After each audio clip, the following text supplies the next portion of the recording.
Hello everybody, Cyberbird here, and welcome back to another Strangecraft video. This is episode 10, and we are starting things off today at the flower farm that we built in the last episode. And the reason we're starting over here is because we're going to be making some upgrades to this, and not necessarily upgrades to this farm, but just upgrades to this area. So what we're going to be doing today is we're going to be making every dye farming every dye that we can in Minecraft. So in the flower farm we got red, orange, yellow, blue, pink, magenta, light gray, and white. We're obviously missing quite a few colors, so we're going to be building the farms for those today. Right over here, Carnage already built the squid farm. It is super efficient. It's Omega's design, so of course it's super efficient. And then we're going to be building a cocoa bean farm, a cactus farm, as well as a sea pickle farm over in this area. And it's all going to be fueled by this one singular bone meal input right here. And all farms are going to run into one collection system right over here. So without further ado, let's get started on the first one today. And I think it's going to be the cactus farm. And because the cactus farm really has no on or off switch, we're not going to build it particularly directly next to this thing. We decided that we are going to build it right off here in this nice little lake. This dark prismarine is going to... okay. Gotta go sleep in just a moment. But this area right over here, this is going to be the outline of the cactus farm, and it's a layered design, as all cactus farms are. Not exactly sure how high we are going to be doing it yet, but it's going to be decently, at least probably like 5 or 6 layers. But this is the first layer. We're going to go ahead and place the floor in, get the collection system all in place, and then the sand for the next layer.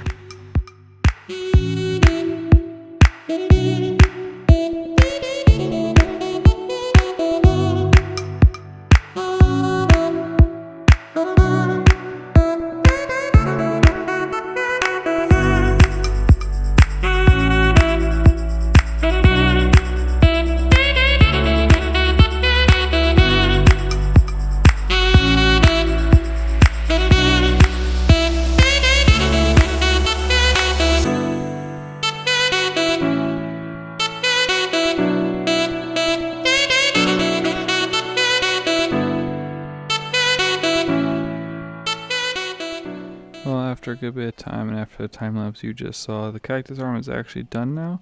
So we built 5 layers of this farm, and it should be producing about 970 cactus per hour, which is just pretty dang efficient.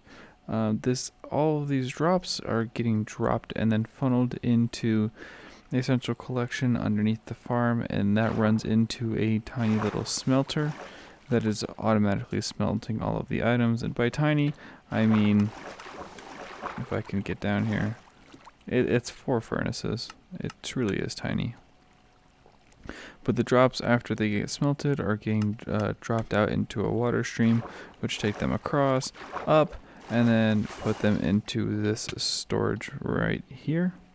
And as you see, we've gotten almost 2 stacks of dye already, so it's doing pretty good. And the next farm up on our farm list is, I think, going to be the sea pickle farm, but I'm not 100% sure. Well, after a good night's sleep and back the next day, it looks like Carnage built the cocoa bean farm after I went to bed. And just to show you how this thing works, so just grab some cocoa beans, you pop in here, you turn that lever on, and then you just hold right click. It's very loud, I apologize for the sound, but it produces about 18,000 cocoa beans an hour or something ridiculous like that. But as you see, just from that I got almost a stack. So it's pretty insane how this works. But this is just a nice little spot. You just put bone meal up in here. So this is kind of like this is the only farm that we have to manually be here. The squid farm, you just kind of stand here. You know, the cactus farm works AFK. The sea pickle farm, I gotta just turn it on and let it go. Same with the flower farm. So yeah, now the fun part is the last farm, and that we need to create our dye factory is going to be sea pickle farm.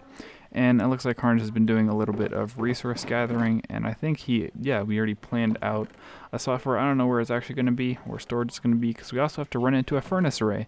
So a lot of planning for this farm. So actually going to be the hardest one we've done so far. Because Cactus just had 4 furnaces, it doesn't actually count as a furnace array, but yeah, this next part is lay it out and see what we're going to do with it. After a good bit of planning and digging, I think I finally figured out where the plant, what the heck? That was weird. Okay, I figured out where the furnace array is going to go. It's a 32 furnace array.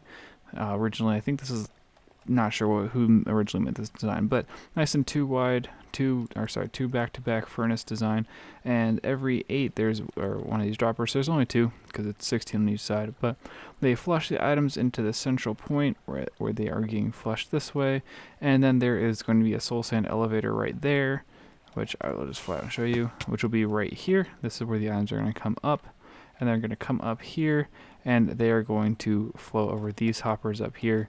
So then we're going to be basically mirroring our green dye right here, and our lime green dye will be here. So we're just going to be mirroring it.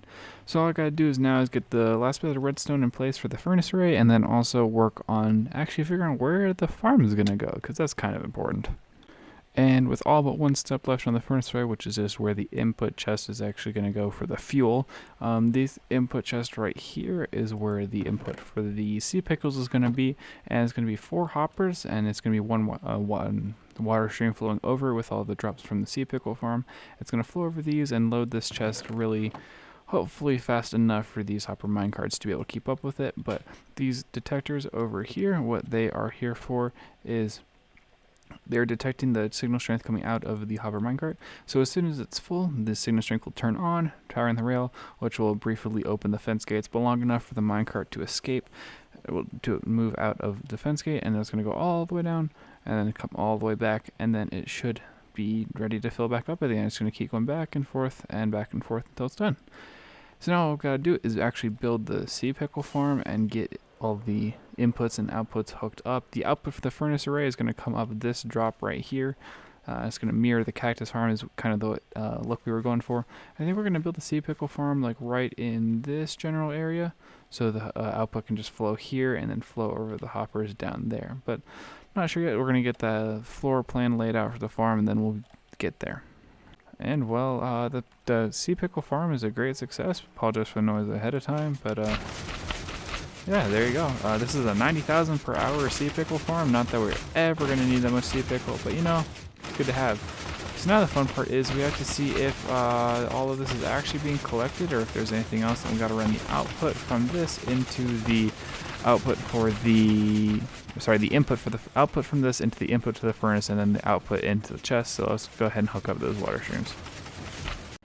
And now that that has been done, all of the sea pickles are now going to start making their way directly into the furnace. So as you just run this for a moment, turn that off, you see all the sea pickles running along here. They fall down, run across, and they fall into here. Just built a little door here to access it. But as you can see, these are filling up. Well, apparently this are now going to have sea pickles in them, but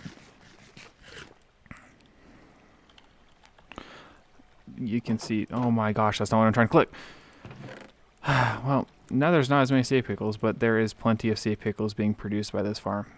So it is all working and all good in this neighborhood. So I think that is every single dye that is farmable in Minecraft. And obviously we don't have purple and we don't have cyan because they are only they can only be crafted and they can't exactly be farmed. So it's just green and blue and then red and blue. So we got plenty of cornflowers and then plenty of red. And as you see, plenty of green too. Oh wow, that's a lot of green. Okay, yeah, we got plenty of every dye. So I think that is a good place to wrap up this episode.